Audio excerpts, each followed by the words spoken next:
Bonjour, je suis Angélique, bienvenue sur la chaîne YouTube d'Épanouie Vie. Nous voici partis dans une série de podcasts sur les distorsions cognitives. Nos pensées négatives aboutissent aux distorsions cognitives qui sont des déformations de la pensée. Notre cerveau nous joue bien des tours et la réalité n'est pas toujours celle que l'on croit. Elles nous rendent bien malheureux car nous passons à côté de la réalité. Dans les prochains podcasts, nous allons évoquer la pensée binaire, la généralisation, la dramatisation et tout un tas d'autres distorsions cognitives. Je te laisse découvrir.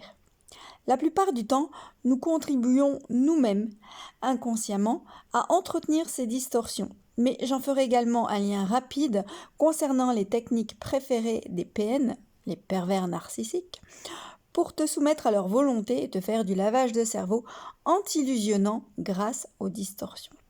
Ou bien encore les techniques des personnes toxiques qui te feront sentir mal. Nous en mesurerons les conséquences sur ta vie et bien entendu, je te donnerai des pistes de solutions, c'est le but, pour améliorer ton raisonnement et te créer une vie épanouie. Parmi les distorsions cognitives, voyons aujourd'hui ce qu'est le blâme. C'est l'attitude de se victimiser soi-même ou bien de tenir les autres pour responsables ou coupables de ce qu'il t'arrive. C'est ne voir que le négatif dans un comportement et en blâmer constamment l'autre. Pour soi, se blâmer continuellement, c'est vivre constamment dans la culpabilité. En quelque sorte, c'est se flageller. Si ton activité favorite et de blâmer les autres, il reste fort à parier que tu resteras une personne aigrie et négative. Les rapports relationnels virent facilement à des rapports sadomasochistes. Il y a un dominant et un soumis. Celui qui sera blâmé sera toujours le bouc émissaire.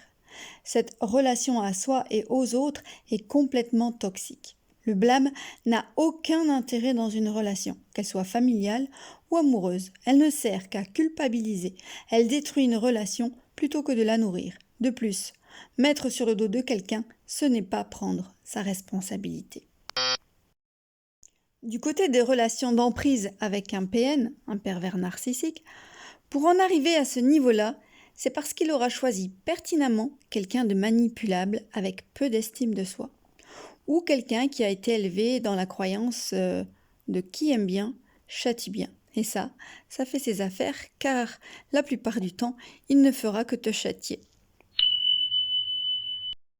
Si la critique peut être constructive, le blâme, lui, n'apporte rien en soi, si ce n'est se décharger sur l'autre. S'il y a lieu de solutionner une problématique et de donner une critique constructive, il convient d'apprendre la communication non violente qui permet de donner cet avis constructif tout en restant dans le respect de l'autre. Du côté des relations toxiques, tu le sais maintenant, le pervers narcissique n'est de toute façon pas une personne à fréquenter. Son objectif est de blâmer, de te rabaisser pour mieux te contrôler.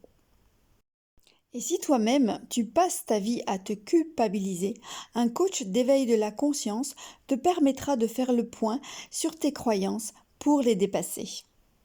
Et pour ne pas rester une personne aigrie, cultiver la gratitude pourra t'aider à être une personne avec une attitude beaucoup plus positive.